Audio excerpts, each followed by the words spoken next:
Hi everyone, happy Wednesday. I'm a total hot mess this week. It's midterms week, I have so much going on. So ignore the hair, ignore the craziness.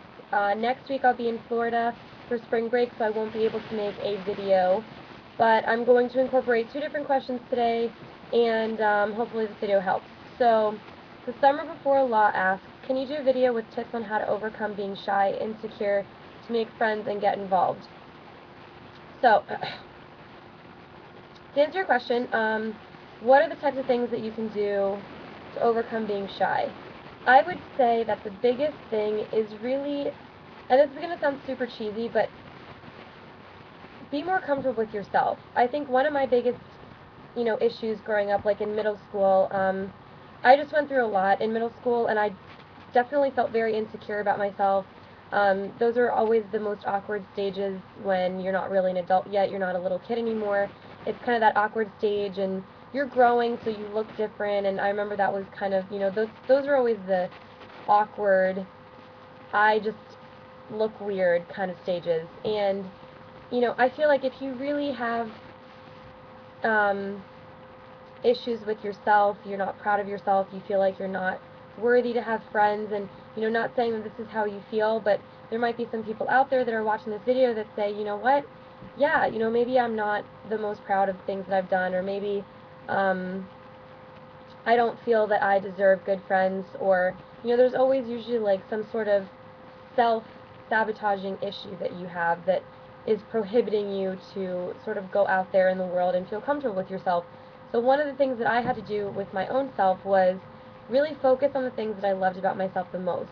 The fact that, I'm really good at school, that I get good grades, that you know, at first I wasn't very personable, but then the more that I was breaking out of my shell, I would, just keep patting myself on the back and saying, you know what, you're doing the best that you can do, you're a great person, you're kind, you're friendly, you're welcoming, you're open to people, you're a great friend, so really try to focus on the things that you love about yourself, things that really make you proud of who you are. And I think once you sort of break your own shell, and come out of your skin, then it makes things a little bit easier, and you feel more confident. You just, as a person, you just exude more confidence. So I really think that before you do anything, it's really sort of a self-help that you need to do. And in order to overcome this, I would say, listening to really, like, happy music. I have different playlists on my phone whenever I'm just, like, walking to class and stuff. There's, like, worship music that I listen to in the morning. There's techno that I listen to later on during the day. There's, happy music that I listen to when I'm, down. There's piano music that I listen to when I'm studying or just, like, really stressed and need to sort of, like, relax. So I have different playlists. So I would suggest maybe making a playlist. Music is always a really great way of comforting the soul, I would say. And that sounds super cheesy, but it really does make sense. It really does hold true that if you can listen to a really good song, it can totally change your mood. So try to surround yourself with happy TV shows, happy music, and really, anything that will basically just help you feel better about you. And I think that in general, that will basically, again, once you feel more comfortable about yourself and once you have a self-love, then you want to share that love with other people, and you just become more open, you become, more, more outgoing. I don't know, it starts from within. But for people that are just in general shy and, don't know how to become outgoing or don't know where to go or how to approach things, I would really say, join clubs. That's probably the best way to meet people, because if you have an interest in something and someone else also has the same interest, of course you're going to, meet halfway because you both have the same interest in things. So that's probably the best way. Otherwise, I've met people in the lunch line. It starts with a simple, one of my residents last semester was very shy and didn't know how to break out of her shell. I told her to join clubs. I told her to just do small talk, and she came to me later on, and I wish that, I could interview her, but she told me, thank you so much, because I really have broken out of my shell and I feel much more comfortable and confident now. And what I told her to do was, if you're in line, girls, it's so easy. If you see someone that has cute shoes, just be like, oh hey, cute shoes, where'd you get them? Boom, conversation started right there. Cute bag, where'd you get it? Oh my gosh, I have something like that. Just pick something that and people tell you to do this for those of you that are in business, or for those of you that are just, looking for a job.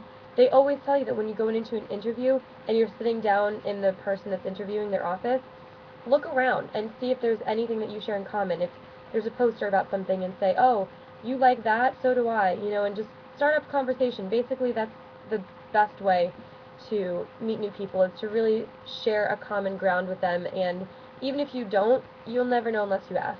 So I have started small talk in lines, in bathrooms, you know, when you're like at the mirror, and one of the girls was like blowing her nose, and I had a cold like 2 weeks ago, so we bonded over that. I was like, oh my gosh, you too? Yeah, I'm sick. Sucks, doesn't it? And we talked for like 5 minutes in the bathroom.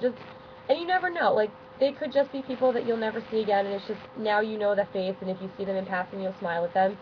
And if not, whatever. But it could turn into a friendship. You never know. There was a girl who I met in line, getting food at the cafeteria, and I just always would smile at her and just, say hi, just being friendly. And it came to one point where we both looked at each other and we're like, do I know you? Because I've always, said hi to you, and, and we just started a friendship like that. So, I think that that's probably another really great tip, is to just start small with just small talking with people, and you'd really be surprised. So I hope that helps. I'm trying to keep these videos at like 10 minutes. I didn't realize it's been 6 already, but I'm going to probably elaborate more on this, but if you have any more specific questions, feel free to reach out to me through Facebook, Twitter, leave a message on this video.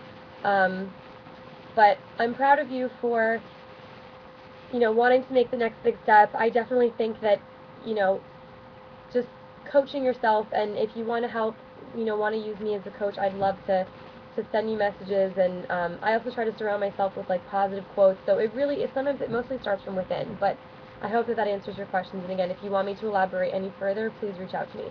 So the second question is from Kayla Junkins, and she said, do you have any tips on saving money in college between books, food, extra expenses, and everything else? I feel like money is disappearing so fast. How do I live comfortably and have some fun while in college?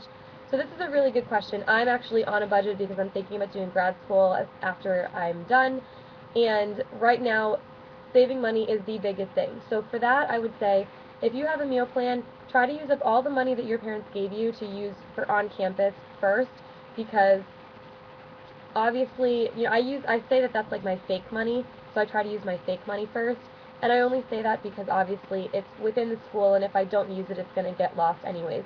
So try to map out your weeks and say, okay, yes, there's a sale, like my bookstore is having a sale right now with different hoodies and things, and would I like to go spend money on that because it's 20% off? Absolutely. But I actually want to be a financial planner, so it's kind of funny that you're asking me these types of questions, and I hope that I can help. And if you have, again, same to every other question that I'm answering for different videos, if you have specific questions or want me to elaborate further, reach out to me, and I can give you like a financial planning. You could be like my first customer, my first client. But just general tips, use any type of school money on college first. So that means, don't go out spending money for food. Use meal plan money for eating on campus. Try not to indulge too much on expenses about going to restaurants or, going out. I know it's really hard because girls like to shop, we like to go out, but if you can really budget to maybe spending, look at however much money you have in your bank and how much you're willing to spend a week, and then sort of like divide it by the number of days. But I would say that if it's, really, really crunching for money, I would say just try not to go out as often. I try to treat myself only on Fridays and Saturdays, and if I'm in dire need for something, I'll try to, allocate some of the money to really important things like laundry detergent and things like that, the essentials. Of course you're going to need that. So I would say you would need probably, between gas and the actual expenses, maybe like $30 to $40 for general expenses. Gas can already be $30 sometimes in itself, depending on how much you're doing, is depending on how much money you'll need. But I would also suggest to try to do extra things on campus to get more money. I'm helping out one of my professors actually with babysitting.